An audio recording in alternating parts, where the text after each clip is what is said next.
aspect, it will create a mental dump spot. In some aspects, it will create jobs. We know that this is one of many assets that we already own and have under our tutelage here on Laney Walker Boulevard, with another major announcement coming next month, which is adjacent to this property. So thank you all for your time. Once again, your willingness and your presence has truly made a difference. Thank you for always supporting the Housing and Community Development Department.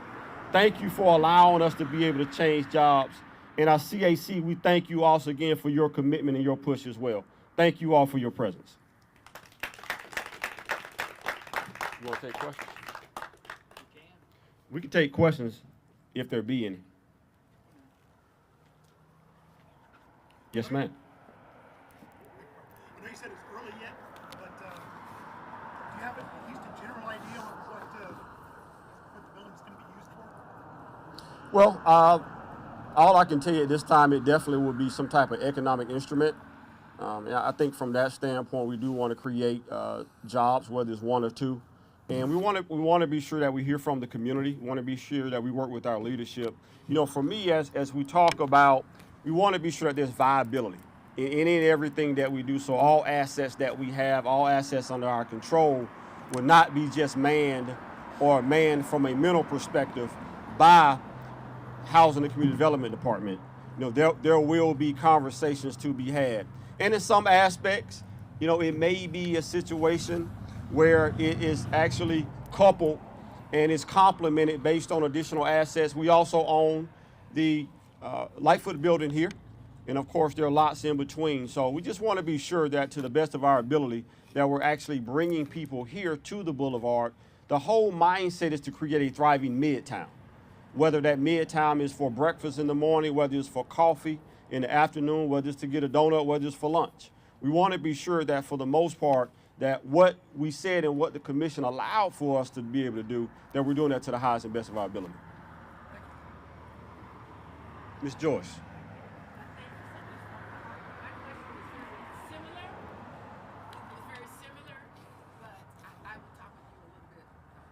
Thank you so much for that. Mr. Commissioner, yes, sir.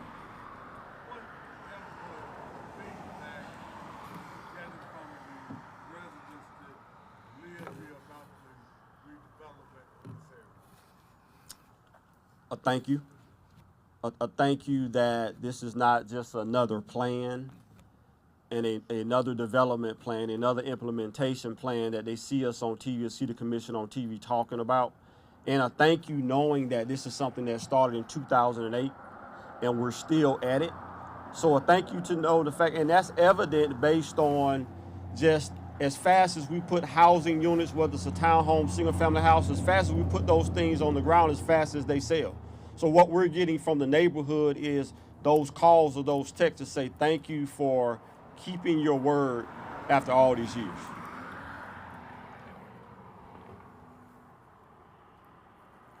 Okay, I guess we're adjourned. Thank you so much. Sorry. You mentioned 2008 in terms of the scope of revitalization. I was just curious, this is a milestone looking back on that whole progress, of where Laney Walker is as a full revitalization and what we can look forward to. You mentioned a plan coming in the next month or so. So the focus turns to the boulevard.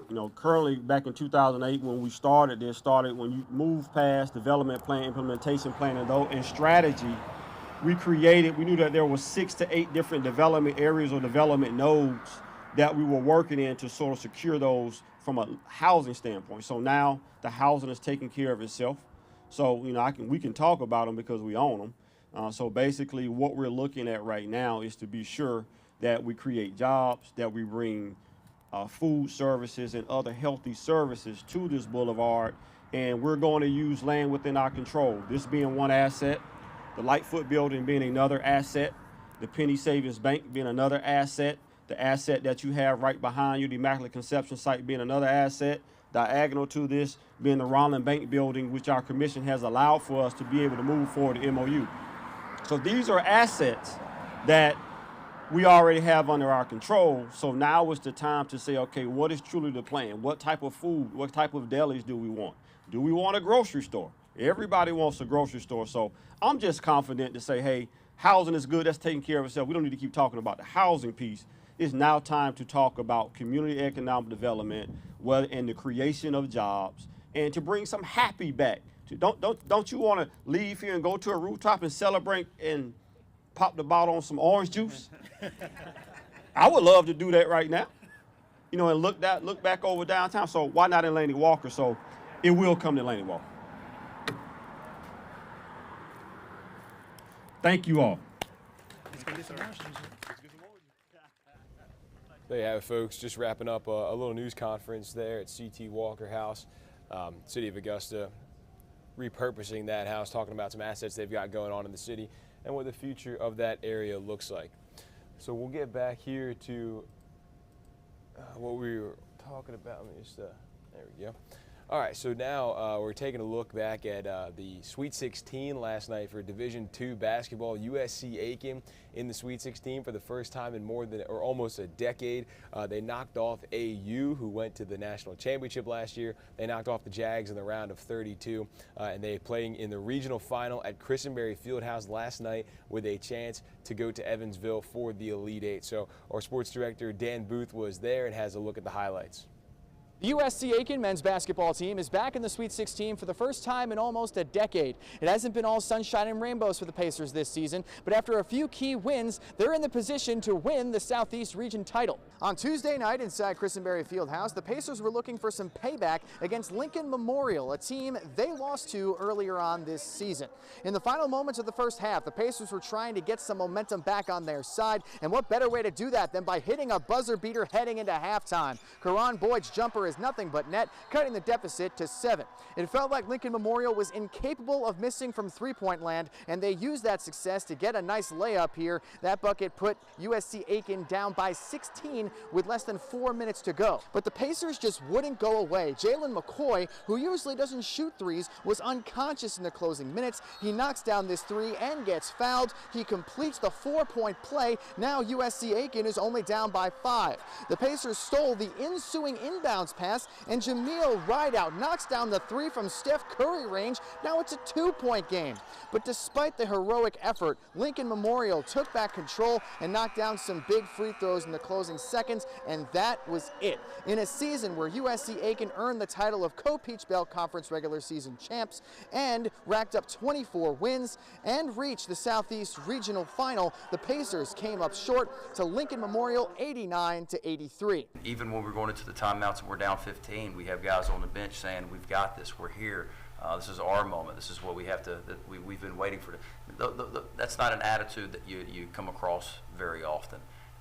So from the top down, from 1 through 13, 13 through 1, I was proud of everyone. I just love these boys, man. It was a beautiful run, went through up and downs, just love them boys. We never give up on anything.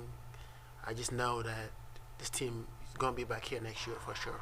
Pacers fans gave their team a standing ovation when they walked off the floor, with hopes of being able to grow on what they built this season. And now we're in a position to fill some holes, in the post that maybe we have. But other than that, I'm excited about where we're going to be. Despite their season not ending the way they would have hoped, as Coach Vanderslice alluded to, only time will tell, but with the majority of the team expected to return, there's a chance we could see the Pacers back in the NCAA tournament again next year. Reporting from inside Christenberry Fieldhouse, Dan Booth on your side. So there you go, a tough end of the season for USC Aiken, but no reason to hang their heads. They had an awesome year, and hopefully they're back next year. But if AU showed us anything this year, it is how hard it is to get back and compete at that high level and make a deep run again. AU returned almost their entire squad from last year that made the national championship, weren't able to get into the Sweet 16. So hopefully next year USC Aiken fares a little bit better. Let's actually take a look here. Let's go back to the weather real quick. I did have a camera shot up of outside, but we'll talk about this for right now. We've got some freeze warnings in effect for most of our viewing area. You see this darker purple, that is what we're looking at. That's actually probably just expiring here pretty soon, but traffic was moving pretty smoothly outside. That was what I had up a second ago. But it is a chilly one out there today. Going to be chilly to play some golf. But that is what these juniors at Sage Valley are going to do today. And if you missed the story yesterday, Alyssa Lyons talked to a 14-year-old, Gianna Clement, who is trying to become a household name. She's not there yet, but she is well on her way. She is, at just 11 years old, she had qualified for the U.S. Women's Amateur, and then at 14, that's the age she is now, she's 14 years old, she had qualified for 3 straight LPGA events, and she is the #1 ranked golfer in the world right now. So Alyssa caught up with her and see how she's feeling going into this Sage Valley Junior Invitational. Gianna Clement doesn't live the life of your average 14-year-old. In fact, her life has been anything but average. Definitely been used to being the youngest for a really long time, probably at least for a couple years now. I'm kind of talking to myself right now. A feeling that doesn't really change even as the course does. 3 out of 30. Making progress. You know, we're just going to test out the waters a little bit, just kind of see how well I can stack up against these players and go from there. Clement Monday qualified for 3 consecutive LPGA events last year. I did win in shuffleboard this morning. I know that every tournament that I walk up to, I deserve to be there, and that's really, you know, that's all I can think, you know, it's normal for me now. I'm struggling to make this putt on camera. It's really a struggle. Her normal is a different kind of normal. Oh, my putter's matching my shoes. That's kind of cool, please. Oh my. And I've been online schooled since I was in 4th grade. So I had like the elementary school, but I never had like the high school, which I'm completely fine with. I love the life that I'm living right now. A life that has now brought her back to the Sage Valley Junior Invitational. I can't make this putt, man. This is probably one of the best junior events in the world, in my opinion. Just, you know, being able to stay on property like this and being able to play this amazing course it's unexplainable, really. It won't be long before she joins another coveted field as the youngest. I knew it was coming, but to see an envelope from Augusta National show up on your door was pretty amazing. It was definitely an awesome moment to share with my family. 1 hole at a time. This is a dream for me. Alyssa Lyons on your side. Quite the accomplished junior golfer at such a young age. Taking a look at her profile over here on the AJGA website, you can see ranked #1 in the world right here, and she had a 1st place finish back in October, a 2nd place in July, another 2nd place in June.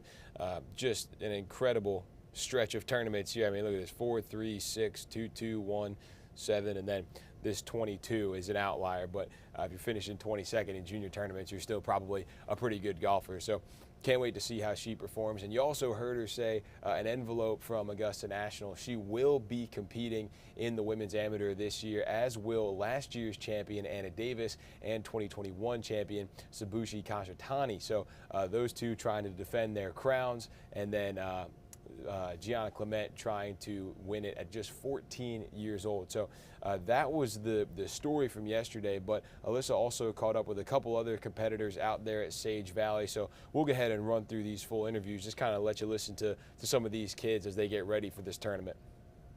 14, right? Yes. That's crazy. Does it like feel that? I mean, like you are constantly walking into a picture of older women that are playing like the LPGA tour. So what is that like? Yeah, I've definitely been used to being the youngest for a really long time, probably at least for a couple years now. And that's just kind of a normal feeling for me now.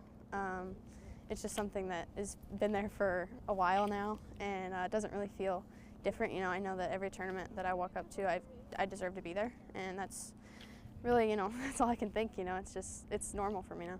So no intimidation at all? No, not anymore. When did you kind of realize that, you know, not many like young kids feel like, you know, I deserve to be here? When did you kind of realize that? I don't know if there was a specific tournament. It's just kind of something that comes over time. Probably just something that comes with experience. The more you play at the big level, the more that you compete at the big level, and not necessarily win, but, you know, get those top finishes and get that really good experience. I think that feeling just kind of comes with that. And it kind of just comes with, you know, all the experience, especially like on the LPGA. It just kind of comes with it. I think you were actually in my hometown not too long ago, the Cincinnati LPGA. Yeah. You were at Kenwood Country Club. I think it was like the first one in like years that they were hosting. So just kind of talk about like being on the LPGA tour compared to these junior events. I mean, it's definitely different. You know, it's a different stage, different players, obviously. I think playing on the LPGA is a little bit more of an experience versus, you know, wanting to win all the time. At a tournament like this, you know, we're all very competitive juniors and we all want to win really bad. And I think that, you know, obviously I come into this tournament and I'm like, yeah, I want to win. And in an LPGA event, you're just kind of like, okay, we're just going to see, you know, we're just going to test out the waters a little bit, just kind of see how well I can stack up against these players and go from there. But yeah, obviously this is a lot different. This is a different stage, and obviously, you know, you're around your friends all the time, which is different too. And yeah, it's just kind of testing out the waters in LPGA events. Yeah, I mean, like normal 14-year-olds are probably thinking about like going into high school. Yeah. Does that ever, you know, enter your mind and what they're doing and compared to what you're doing? Not really. I mean, I've been online schooled since I was in 4th grade. So I had like the elementary school, but I never had like the high school, which I'm completely fine with. I love the life that I'm living right now, and living in both Florida and Ohio, it's kind of impossible to actually go to school. So I'm very blessed to do the online school program that I do. And no, I mean, I love where I'm at right now. I wouldn't change it. How does Sage Valley really compare to other junior events that you go to? This is probably one of the best junior events in the world, in my opinion.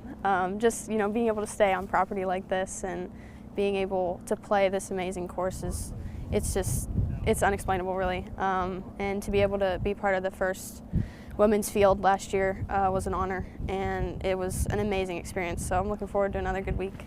And you get to come back a little bit longer. Yeah.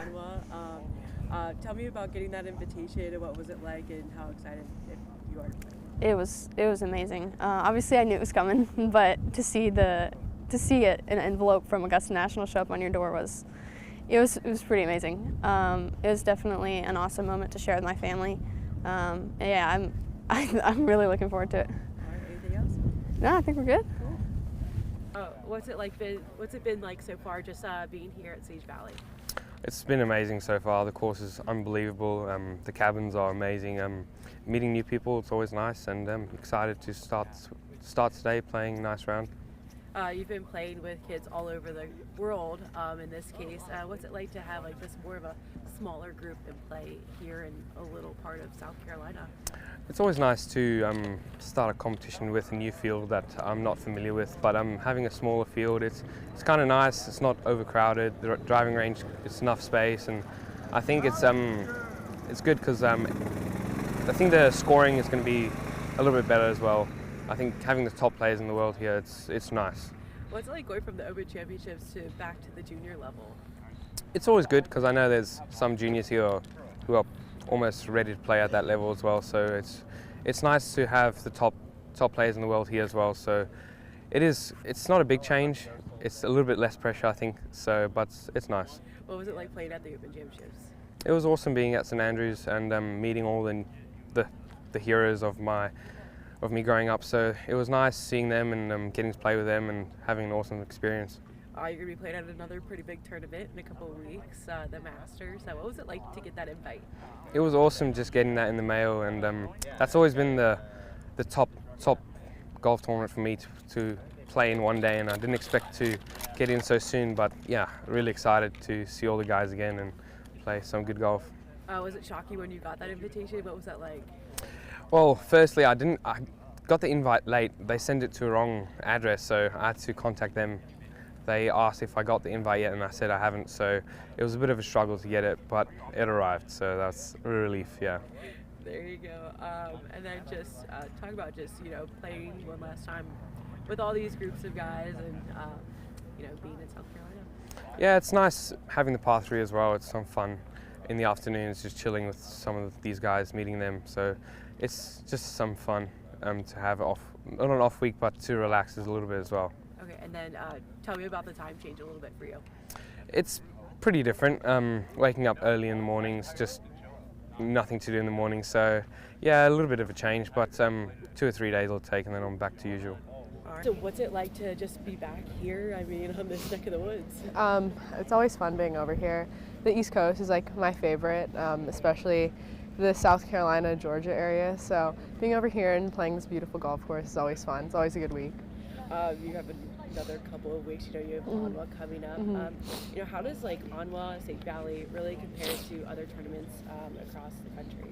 I mean, just the way they're run and, you know, the golf course we play and the way they treat us is just like beyond what any other golf tournament does, and both are such prestigious events, so just to be able to say that you're in the field is, I think, a big accomplishment. So. You're still really at the top of the game, but you're still really, really young. So how do you kind of balance that, like kind of keeping, you know, this young teenage life, but also like, playing at this professional level? It's definitely hard, like mentally, I would say, just like the pressure can be a little much, but I think, I don't know, you just have to like remember it's just not that deep. Like you're playing golf, like it's okay. There's more to life than just, you know, hitting a golf ball around. So I think that's kind of my mindset with the whole thing. Yeah, and then just, I guess, let me see, I'm trying to think what else I wanted to ask you. You know, last year when you were at Anwa, you know, I think it was like the last couple of holes, you kind of really separated yourself. Right. You know, when you're kind of playing in these big tournaments and like it really comes down the last few holes, like, how does your mentality change? I think for me, like I just try to stay like as mentally like calm and try to like stay consistent and not try to do too much. You know, you're still trying to get your golf ball in the hole. So I think just mainly thinking about hitting fairways, hitting greens, and then one putting or two putting, and then if you know, if you have a bad hole, you go on to the next hole, but you can't really think too much when you're out there. You know, Tiger wears red on Sundays, but you wear bucket hats, so will we see a bucket hat back again? Maybe. We'll see. Maybe. Did you think that they would be as popular? I think you like single-handedly had like caused the sellout of bucket hats at Augusta National last year. Did you know that? No, like I remember hearing it from like other like pro shops though, like in the country, like they're saying like they were selling like so many bucket hats and stuff like that, and the bucket hat that I wore had like the seahorse from Ponte Vedra, and like one of my family friends is like the merchandise person there, so like they sold out like all of their bucket hats there because I wore it. I don't know, it's kind of cool. I didn't think it was gonna go that crazy, but you know, what happens. We see it again. Yeah, maybe we'll see. All right, cool. So there you go, hearing from a couple of the competitors out there, including 2022 Anwa champion Anna Davis, who at just 16 years old is still very young, still got a lot of game to develop. So excited to see her back out there. And actually, I believe her birthday is today's 15 on Friday. So maybe can bring home a title on her 17th birthday. That Sage Valley starts tomorrow, and then we'll go through Saturday. So 24 girls, 36 boys, 60 competitors out there trying to win that Sage Valley Invitational. And this is only the second year that they've had a girls tournament, so excited to see how that continues to grow as the years go on. We do have Alyssa Lyons out there live. We're going to get to her in a little bit, but first, let's talk a little bit about March Madness. So it is that time of year again, filling out those brackets. You know, ESPN lets you fill out, what, 25 brackets now. You know, you're probably getting in your office pool, your friend pool, and trying to get some bragging rights out there. I know I've already filled out probably 5 or 6 myself, so getting into the spirit again. The first 4 last night, Texas A&M, Corpus Christi, and Pitt advance to the round of 64. You got a couple more games tonight before the round of 64 starts tomorrow and then goes into the weekend. So, you know, they always talk about what are the odds of an actual perfect bracket. They're high, or low, I guess. The number is very high, 1 in whatever, but the odds are not very good. Our Will Volk caught up with a mathematician to give us the breakdown.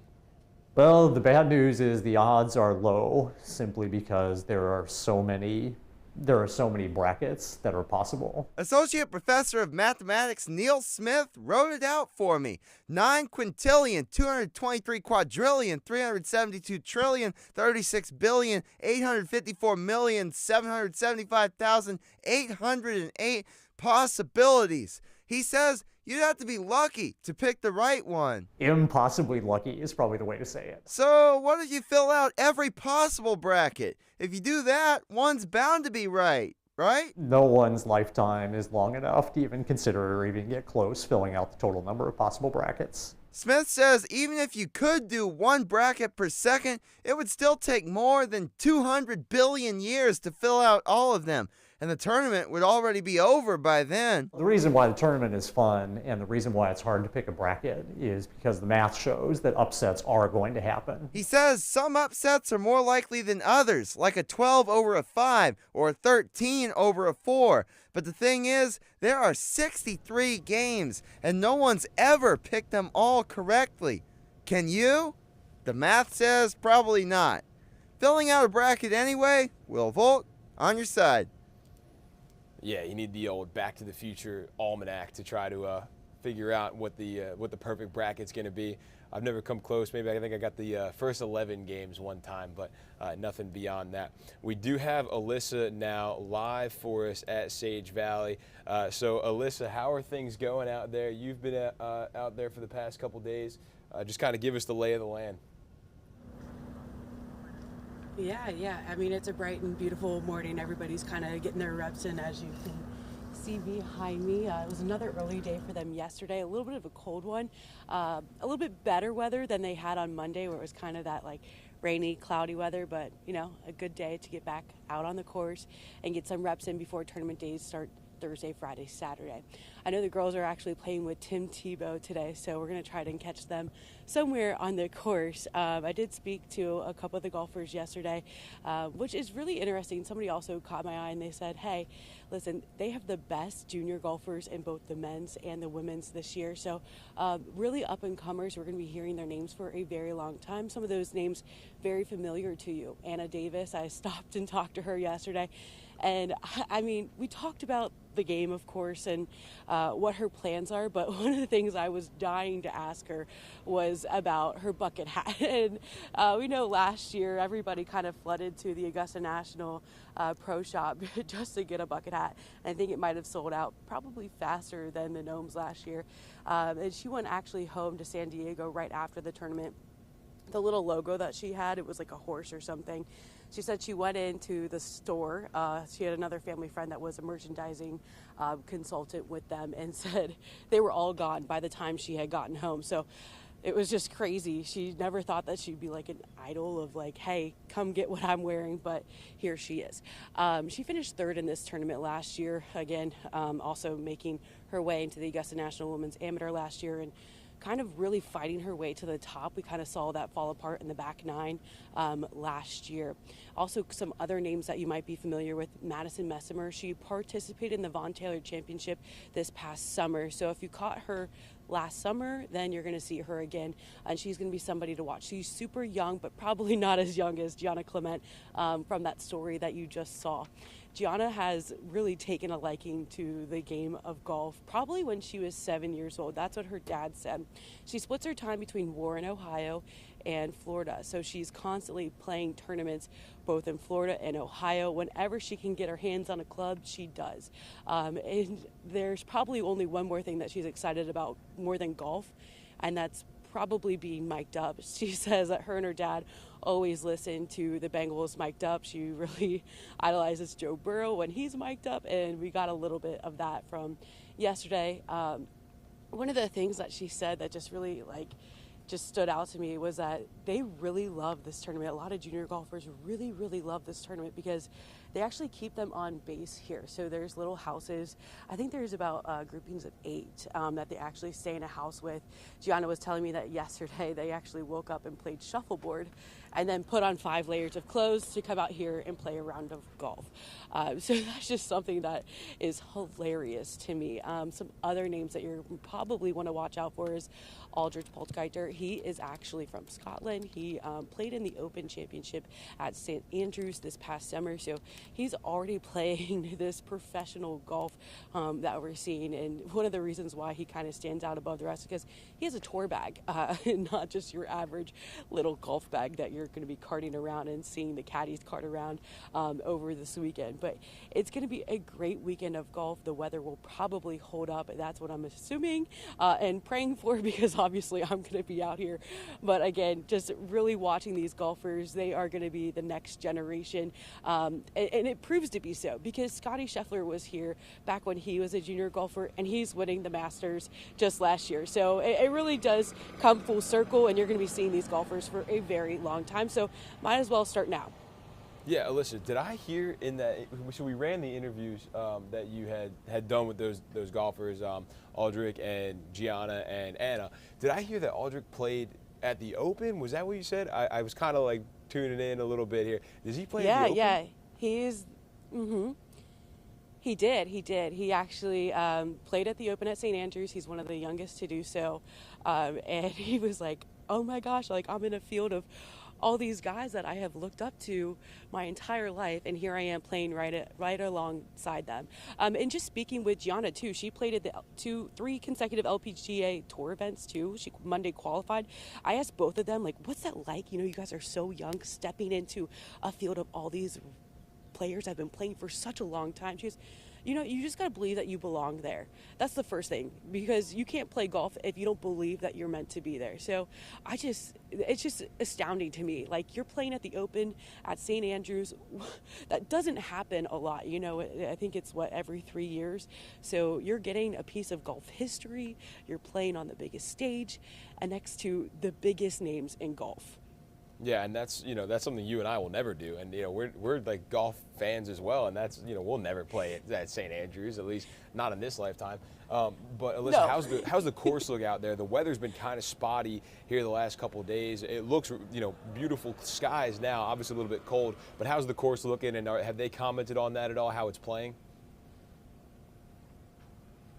Yeah, it looks a little bit windy today. I know I saw one drive kind of veer a little bit to the left, so that's something that we're going to be probably watching out for. But it feels like the wind is coming and going. It's not like a super steady push. Other than that, like, the grass is beautiful. Like, I know we had a lot of water over the last couple of days, but I mean, it's pretty dry here, and it's looking pretty smooth. I haven't really heard any comments of it being super dry where like the golf ball is going super fast. So, I think it's going to be, we're in pretty good conditions as of right now, but we know it could always change in a second. Yeah, and we heard your interview with Anna Davis, last year's ANWA champion, and she's just so funny because she almost seems so unbothered about what's going on around her, and it's just, I'm playing in the women's amateur, about to win, this big old tournament, and now just here at Sage Valley. Got to give us some insight into those conversations off camera, because a lot of people may think, oh, she's just clamming up for the microphone and for the camera, but she's really just like that. Yeah, no, I think she's the most calm, cool, collected golfer I've ever met in my life. I was like, hey, like, how'd your flight in? When did you get in? She goes, I got here on Monday. I'm just ready to go. Like, we're just gonna golf and see where it goes. And I'm just like, how can you be so calm and cool? Like, you are playing up against 23 other women, and fighting for that golden jacket, especially when you came in third last year. You want to go ahead and, be at or better where you were at than last year. And she really is just the calm, cool, collected golfer that we see on camera, especially off. Yeah, and then it's just incredible to see this 14-year-old doing these incredible things. But you talked about it a little bit. These aren't just the only great golfers that are going to be out there this week. And doing some research here on the rankings for the Junior Golf Association, 8 of the top 10 boys and 8 of the top 10 girls in their rankings are going to be out there. So aside from the couple that we've highlighted here, this is really a great field. Yeah, I think that's one of the things that I had a lot of people actually stop me, and they said that this is the most competitive field that they've seen in years. So it's been around 12 years, and the women's, this is only the second class. So this is truly going to be a really tight battle up into the finish. Last year was really historical because they had a boys playoff and then they had a girls playoff. I was like, how are you guys going to beat last year? Because you also had your inaugural class. They said, I don't know. So hopefully Saturday it does become another fight to the finish, and we'll see that. I really truly believe that, because there's no telling how this game is going to go up until Saturday in the final moments. Yeah, and earlier this week, you were able to catch up with some of the organizers out there, some of the people that are kind of in charge of the tournament. How are they feeling this year? Obviously, like you said, this is only the second year of the girls' tournament. So how did they feel about the first year and, building upon that, and just kind of what's their feeling going into year 2, or year 13, I guess, for the boys too? Yeah, after talking to a couple of people, I know they said it's been in the works for about 7 years to get the girls out here. And so to see it finally come to fruition last year was just incredible to watch and incredible to see how it actually ended up turning out. And they hope to have another great class this year and kind of just keep it around for a really, really long time. They hope, to build on that. It's not something that, okay, we had our first women's class and like it's just one day, a couple of days out of the year. No, this is going to be around for a very long time, and I think you can kind of just feel the energy, and all the golfers are picking up on that as well. Because I asked those questions and everybody is just so excited to be here. You think about it, and Gianna said this earlier this week, is these kids, they start online school when they're like 11, 12, 13 years old because they try to get in a game of golf whenever they can. To be on a course where they can actually live on campus and be around kids their own age, that doesn't come around very often. It kind of actually makes them feel like a kid and like how, junior high kids kind of operate. And so it's just, the morale is very, very high here. And you can just feel the energy. It's just really buzzing.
Hey, I think my audio went out on you. I don't know. Okay. Do you need me still?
The USC Aiken men's basketball team is back in the Sweet 16 for the first time in almost a decade. It hasn't been all sunshine and rainbows for the Pacers this season, but after a few key wins, they're in the position to win the Southeast Region title. On Tuesday night inside Christenberry Fieldhouse, the Pacers were looking for some payback against Lincoln Memorial, a team they lost to earlier on this season. In the final moments of the first half, the Pacers were sorry about that, folks. My God. Got some new batteries, though. We're all good now. Okay, as I was saying before I was so rudely interrupted by my microphone dying, we do have such a stacked field out there this year. 8 of the top 10 boys, 8 of the top 10 girls in the Junior Golf World Rankings are going to be out there competing at Sage Valley. And it's just, it's great to see them out there having a good time, enjoying the atmosphere, and really just enjoying being out there together. And for the women, at least, a lot of these girls are going to be competing in a couple weeks at the Women's Amateur at Champions Retreat, and then the final round at Augusta National. So this is such a stacked field. Can't wait to see how this turns out, and Alyssa will have the latest for us coming up later this evening. we'll get into a couple other things here that we wanted to talk about before the end of this show here. Real quick, going back to the brackets, if you want to give us a challenge, go ahead, shoot us your bracket. Let us know how your team's going to do, what your Final Four is. We'd love to hear from you. Maybe do a little competition, us versus you guys, News 12 versus the folks at home, whatever you guys want to do. We'll figure something out. But let's just get into a couple other things here, some more national stuff, maybe something fun as we wrap this up here. We got about 5 minutes left. I want to talk about this here. Buffalo Wild Wings getting sued by a guy here. Now, this is just one of the most ridiculous things I think I've ever heard in my life as we get this up here. So this guy says that the Buffalo Wild Wings boneless wings aren't actually wings because they've got breast meat in them, not wing meat. So he's suing Buffalo Wild Wings. So the company found this whole thing pretty humorous. They sent out a tweet basically saying they don't contain buffalo either, but nobody's complaining about that. Guy didn't find that too funny. His lawsuit says the products are more like chicken nuggets, and calling them wings is fraud. So his attorney is looking for other potential clients who feel the same way after eating them. So if you feel the same way, you maybe could join this lawsuit. I think I agree with part of him that if you call boneless wings wings, that is definitely fraudulent. But to sue B-Dubs over that seems a little extra. It seems like you got better things to do with your life. So, yeah, that's just my take on the whole thing. But it's neither here nor there. All right, folks, I think that's good for now. We've been on here for about an hour. We're trying to do some of this longer form stuff to try to just hang out for the day, bring you the latest breaking news, and if there's anything, big talking points that we wanted to talk about, we'll try to bring our reporters in live to talk about what they've got going on for the day or any big stories they've worked on in the past couple of days. So this is something new we're trying out. Hopefully you guys enjoy it. We've also got our streaming app, I guess. So if you're watching this on the website or on our YouTube page, you can download our streaming app. It's WRDW. You can do that on your Roku, on your Fire Stick, your Apple TV. Wherever you consume your streams, you can go ahead and download that there. We've got all of our first alert forecasts, I-Team investigations, sports coverage, Ariel Augusta, live newscasts, this live talk back and forth. This will all be on there. And then also we have our YouTube channel. So if you are watching this on the streaming app, you can give our YouTube channel a subscribe. And we've got all of our shorter stuff on there as well. We put a bunch of clips on there, make it easier for you guys to watch and keep up with what's going on in the CSRA and beyond. We're also trying to do some new things on here, so this is kind of just a learning process. If there's anything you want to see on here, be sure to let us know, and we'll kind of grow this thing together. But that's going to wrap it up for now. We do appreciate you tuning in, and we will see you back here tomorrow. Have a good one.